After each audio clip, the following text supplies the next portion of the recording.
I'd like to talk to you about zero product property. And I really enjoy this property because the name is so perfect for this property. It's exactly correct. So let's go ahead and figure out why this name is absolutely perfect.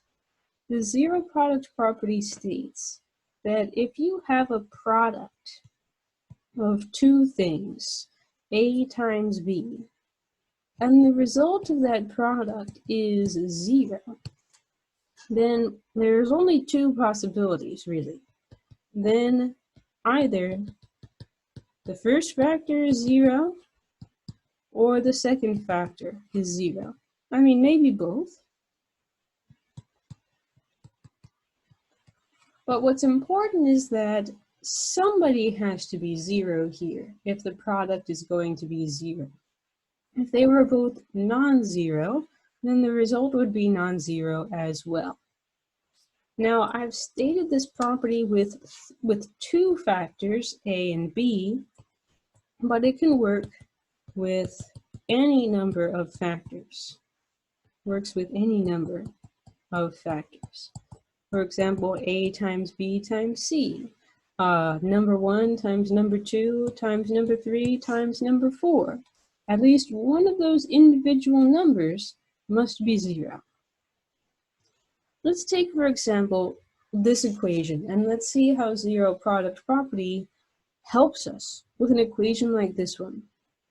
If 2 times x minus 1 times x plus 4 equals 0, what does zero product property say? It implies that one of the factors must be 0. So 2 could be 0, but that doesn't make any sense. We know that 2 is not 0. X minus 1 could be 0. Now that actually is possible. This is possible if x is 1. Or x plus 4 could be 0. That's possible. It's possible if x is negative 4. And so what the zero product property allows us to do is to take a really complicated equation like this one and to break it down into multiple simpler equations so that we can solve those individually and usually get a big list of individual solutions.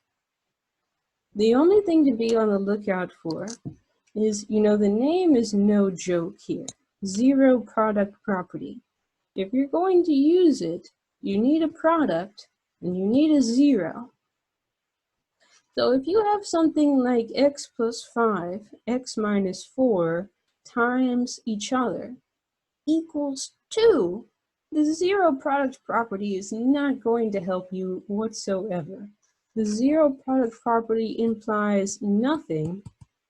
It can't be used here. No 0. No 0.